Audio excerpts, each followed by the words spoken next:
ఆంధ్ర తెలంగాణలో తక్కువ ఫీజులతో high quality results ఇస్తున్న ఏకైక సంస్థ Tirumal IAS institute. I love you నాన్న, మిస్ యూ నాన్న. నువ్వు ఎప్పటికీ మాతోనే ఉండు నాన్న.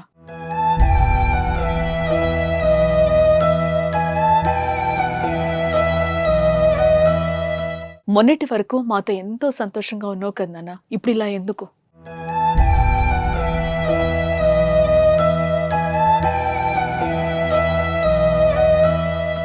ఒక్కసారి లే నాన్న, మాతో మాట్లాడు నాన్న. నువ్వు ఇలా పడుకొని ఉండడం మేము చూడలేకపోతున్నాం నాన్న.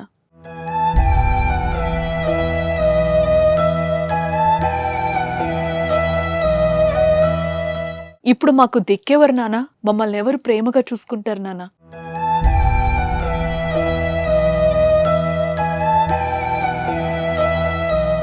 మమ్మల్ని స్కూల్లో ఎవరు డ్రాప్ చేస్తారు?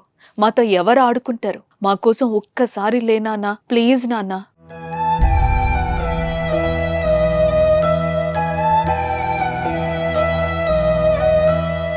ఇది జమ్మూ కాశ్మీర్లో ఉగ్రవాదుల దాడిలో చనిపోయిన మధుసూదన్ రావు కొడుకు, కూతురు విలపిస్తున్న తీరు. శ్రీ పొట్టి శ్రీరాములు నెల్లూరు జిల్లా కావలికి చెందిన మధుసూదన్ రావు 12 సంవత్సరాల క్రితమే బెంగళూరులో స్థిరపడ్డారు. అతని భార్య, 2 పిల్లలున్నారు.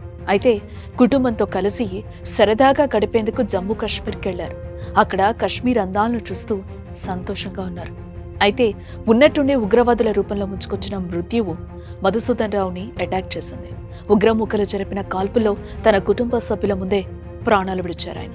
అయితే తన తండ్రిని ఎవరు ఎందుకు చంపుతున్నారో తెలియని పసివాళ్లు నిశ్శబ్దంతో మౌనంగా ఉండిపోయారు.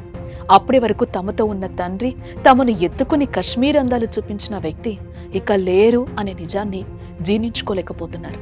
తన తండ్రి భౌతికాయాన్ని ఇంటికి తరలించి అంత్యక్రియలకు ఏర్పాటు చేస్తున్న సమయంలో వారు విలపిస్తున్న తీరు అందరినీ కలిచివేస్తోంది.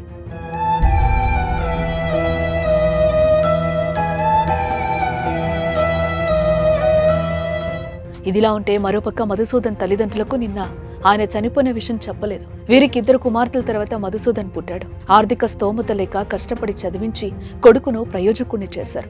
దానికి తోడు తండ్రికి ఆరోగ్యం బాగలేదు. గత కొన్ని రోజుల క్రితమే గుండెకి ఆపరేషన్ అయినట్లుగా తెలుస్తోంది. దీని కారణంగా కొడుకు చనిపోయిన విషయం చెప్పలేదు.